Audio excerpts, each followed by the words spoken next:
जी बताए सर।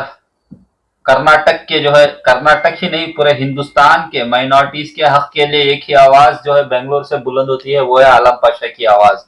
हर मर्तबा कहीं भी जुल्म होता है माइनॉरिटीज पर, अकलियतों पर, मुसलमानों पर, दलितों पर, एक ही सदा बुलंद होती है आलम पाशा की। क्यों आलम पाशा के अलावा कोई अपनी आवाज को बुलंद नहीं करता? क्यों किसी को ये मामलात नजर नहीं आते? क्यों किसी को दूसरों की तकलीफ नजर नहीं आती? सिर्फ आलम पाशा एक ही है इसे कर्नाटक में जो माइनॉरिटीज के हक के लिए हमेशा आगे रहते हैं। नहीं, वो आके उनको वो समझ में आएगा जो आलिम है, जिसमें बुद्ध को देखा जाता है, ऐसे लोगों की पूजा आ गई, पूजा किया जा रहा है अभी बुद्ध का पूजा।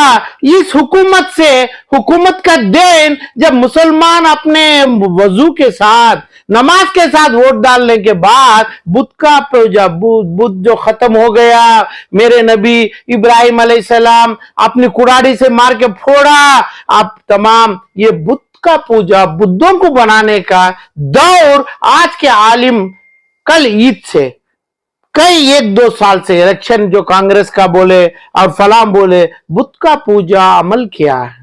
तो इसके लिए मैं क्या बोलूं? आलम पाशा बोलता है तो बुद्ध मुझे दिखता है, दूसरों को क्या दिखता है? रहीम खान को अल्लाह दिखता है। किसमें दिखता है वो ठीक है, अल्लाह दिखता है। कहां पे दिखता है? एक इंसान में दिखता है और पत्थर में दिखता है। और दूसरे मंत्रियों को दूसरों की जबान का, वो कैसा बुरा भी हो, जानवर का भी हो, वो तमाम चीजों का ये अमल अभी हो रहा है, तो ये आलम पाशा को दिखता है। अभी आर अशोक है, फलां है, दूसरा है, उनकी भी इज्जत अफजा करे, उन्हें भी मुबारकबाद दे, उन्हें भी पुलिस सिक्योरिटी में आके बैठे, और डीके शिव कुमार बैठे, और राहुल गांधी बैठे, और अमित शाह भी आके बैठे। तो ये रुख में जो लेके जाया गया है, ये बुद्ध का पूजा है। मेरे कर्नाटका के मुसल भाइयों के ऊपर, मेरे बच्चों के ऊपर आएगी ये मुश्किल। ये तमाम चीज से ही आलम पाशा की आवाज नहीं है, ये दुख की आवाज का आंख के आंसू है, और वो खून के खतरों में बदल रहा है। तो मसला जो हिजाब का मसले से भी मेरी आवाज उठी थी, तो हिजाब का मसला 2003 में से जनाब जितने रहीम खान साहब हो, कनीज फातिमा हो, जमीर अहमद साहब हो, कहां पे ये चीज जस्ट सुप्रीम कोर्ट से ये पन्ना वापस नहीं लिया गया, यानी जितना अपनी चीज का। और चामराजपेट ईदगाह का है, चामराजपेट ईदगाह का पूरा फाइल है मेरे आगे है। इस फाइल में है कि honourable supreme court, honourable high court को दिया गया, क्यों नहीं अर्जी डाल के? आज हुकूमत है जो मुसलमान का वोट पड़ा है, वो हुकूमत से आज की कोर्ट में केस क्यों नहीं चला रहा है? वक्फ बोर्ड चाहिए कर्नाटक का, और जमीर अहमद चाहिए, और सिद्धरामैया, डीके शिव कुमार का अपना तनवीर सेठ और फला क्यों नहीं चला रहा है? क्यों ये तमाम चीजों को फाइल छुपा के रखा है? यानी पहले मसला ही नहीं था। चामराजपेट का मसला कितने हजार सालों से चलते आ रहा है, नहीं था। मसला बनाया, कौन मसला बनाया? और जो मसला बना के अब ये जिस जगह पे बुद्ध का राज बनाए हैं, बुद्ध का पूजा शुरू किया है, इस जगह पे वो मसले को हल किया क्या? जो अपना चामराजपेट का रेस्पेक्टेड हाई कोर्ट्स में पड़ा है, क्यों नहीं किया? 2023, 24, अब 25, 26, इसका मतलब क्या? फिर दोबारा इलेक्शन में, तो इलेक्शन का मतलब तो मुसलमान को बोलना है कि भाई उन्होंने बगैर तबलीग के पूरे क्या हिंदू कन्वर्शन हो रहे हैं क्या? कांग्रेस के लिए कन्वर्शन हो रहे हैं क्या? जब वो होता है इलेक्शन, उस टाइम पे चामराजपेट का मसला उठा के रखेंगे, हिजाब का मसला उठा के रखेंगे, यानी कौशल आटर का ये तमाम चीजों को, सिर्फ पिटीशन जो पेंडिंग पड़ा है सुपर अपेक्स कोर्टों में, इसको निकालना है। एडवोकेट जनरल को बोल के उसको सिर्फ निकालना है, सरकार में इंप्लीमेंट करना। क्यों नहीं किया? क्यों बुद्ध का पूजा किया जा रहा है? अभी मेरे भाई लोग किए और इतना काम हुआ है, और 10,000 करोड़ का कोई चैनलों में देख रहा हूं मैं, चीफ मिनिस्टर ऑफ कर्नाटक का गिफ्ट दिया बकरीद में 10,000 करोड़ रुपया, हर चैनल में चल रहा है। कहां से चला? सरकार से, यानी सिद्धरामैया जी की हुकूमत से, जमीर अहमद के हाथ से, और फलां 10,000 करोड़ रुपए कहां से मिला? हर चैनल में ईद दिखा रहे हैं कि भाई ईद की नमाज के बाद चीफ मिनिस्टर गए थे, 10,000 करोड़ का ऐलान गिफ्ट दिया मुसलमानों को। कोई चैनल कर्नाटका टीवी फला में बताया जा रहा है। तो क्या मसला बना रहे हैं? चामराजपेट का मसला नहीं था, हिजाब का मसला नहीं था, अभी जब आ गया तब एकदम ऑनरेबल सुप्रीम कोर्ट भी ईद मुबारक देगी मुसलमानों को, ये पिटिशन वापस लेंगे। तो हाई कोर्ट का मसले के ऊपर सुप्रीम कोर्ट में डाला है, हमें वहां से लाके वापस क्यों नहीं कर रहा है? यहां पे अरे क्या कर रहा है? क्या अभी ऐसे ही बातों में ये डाला जाता है, यूएपी अमल होता है, टेररिस्ट एक्ट बनता है। जितनी हद तक मुसलमानों के ऊपर जुल्म चलाया जा रहा है, यही जुल्म में जमता है। जब कोर्टों में पिटीशन डालेंगे, जेल के कैदियों, किसी का मर्डर नहीं किया, किसी का खून का पैसा नहीं हुआ, किसी का माल नहीं खाया, ऐसा तो वो नहीं है। कोई लोग अफ्रीका के जंगल में भी रहो, ऐसे लोगों को भी छोड़ा जाता है। सिर्फ नबी का नाम लिए, नबी के नाम से कोई आदमी बंदा बोलने वाला नहीं है।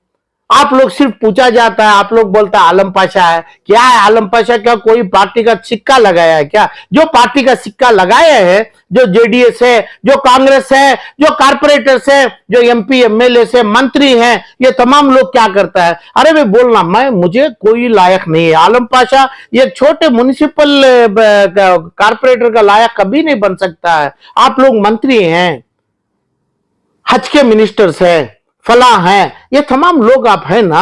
आप बोलिए ना कि भाई ये चीज में हिजाब को क्या मुश्किल है तोहफा देने में? क्या तोहफा है? नहीं, सरकार को कोर्ट पूछा जाएगा नुकसान क्या होता है। सरकार को नुकसान क्या है? सरकार को नुकसान नहीं है हिजाब का मसला अमल करने से। चामराजपेट का जाके अभी लड़के हमें आर्ग्यूमेंट करके ये मसला हलाने से क्यों रखा है? 2022 में शाफी सादी और जमीर अहमद गए थे, और 2024 ये जुलाई में आ रहा है, जून जुलाई में, तो 2.5 साल से क्यों एक दिन भी ये हियरिंग को नहीं लाया गया?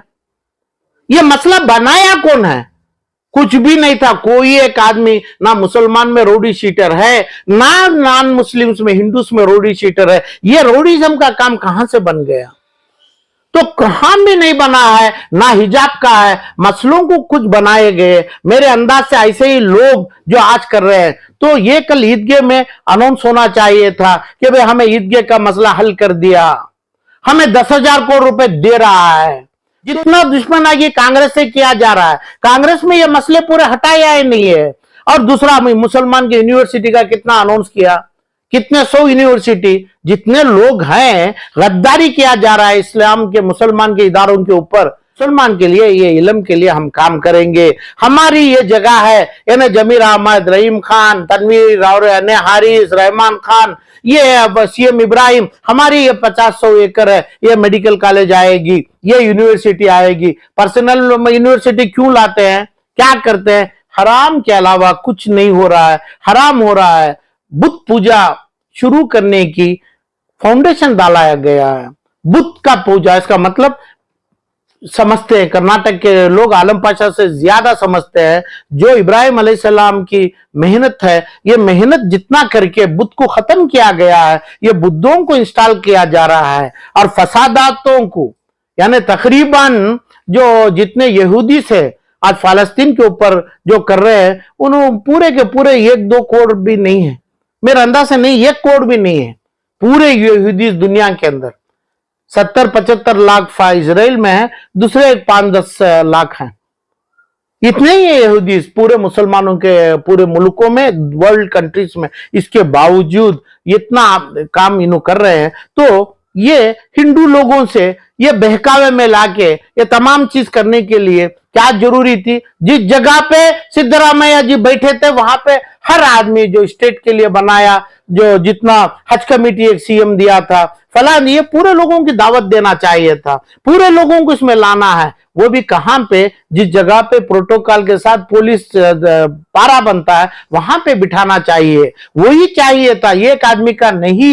ये जो पूजा में आज के माहौल के लोगों को, जो कोई एक आदमी क्रिमिनल होता है जिसका नाम 10 बार चार्जशीट में है, 10 जगह पे खूनीगरों के चार्जशीट में है, रिश्वतखोरी में है, हरामखोरी में है, जिसके घरों में बार दारू पीने के बार के भट्टियों बनाए हैं, वो लोगों को पहला सफ बेचा जाता है, पैसों के लिए बेचा जाता है। तो बेंगलुरु किसका है? बेंगलुरु जो है खलासी पाಳ್యం वालों का है, शिवाजी नगर वालों का है, इतना ही थे पुराने जीवन हल्ली वालों का है। उसके बाद तो कई लाख 7 करोड़ की आबादी हुई है, 1.5-2 करोड़ मुसलमान हैं। ये क्या किया जा रहा है?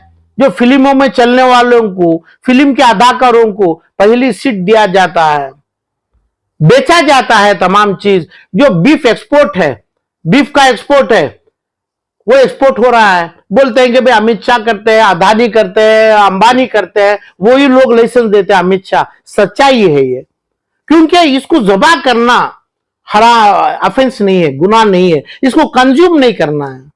किसको होगा ज़बा करना? तो बूढ़ी गाय को और भैंसा को और मेल गाय को। यह हो रहा है, यूपी के अंदर हो रहा है, हैदराबाद में हो रहा है, तो बेंगलुरु में क्यों नहीं हो सकता है?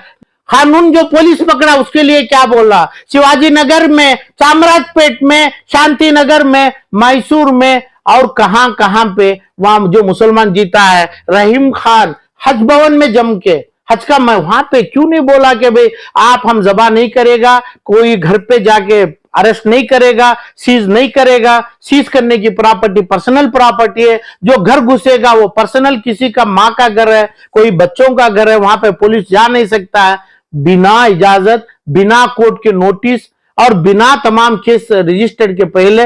जो रमजान बकरीद में जितने अरेस्ट हुए हैं, हराम इलीगल हुआ है। यह हराम के कामों की बुनियाद कर्नाटक के मुसलमान एमएलए आगे बनाए हैं, इसलिए किए हैं कि भाई यहाँ पे बुद्ध पूजा शुरू किया है, बुद्धों का पूजा। इब्राहिम अलैहिस्सलाम की तलवार जो है, ये तलवार को उल्टी मारा है, उनकी जो तलवार को अभी तलवार तोड़ा है, जो अपनी कुड़ाड़ी में मारा था, ये इसको तोड़ा है, इसको उल्टा किया है। तो नहीं बुद्ध बना रहे हैं, बुद्ध परस्ती में लगे हैं। तो इसलिए तमाम चीज होके मुसलमानों को ईद की खुशियों नहीं, इनको नाराज किया है, मुसलमानों की बद्दुआ के शिकार बने हैं, इनके नुकसान के कारण बने हैं। एक तो रिश्वत देना पड़ रहा है और पुलिस को डरना पड़ रहा है। आज जितना लोग अपना अरेस्ट हुआ है, जितना लोग आज चार्जशीट में पढ़ के भी नेशनल माइनॉरिटी कमीशन के चेयरमैन बने हैं, चार्जशीट है ना, एफआईआर पड़ा है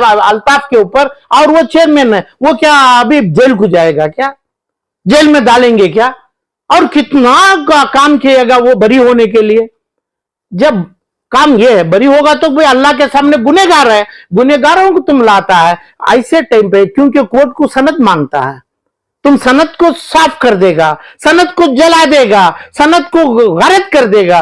बुत परस्ती अमल किया गया है, ये चीज के लिए आलम पाशा पूरी तरफ से खिलाफ करेगा। बुत परस्ती लाया गया है,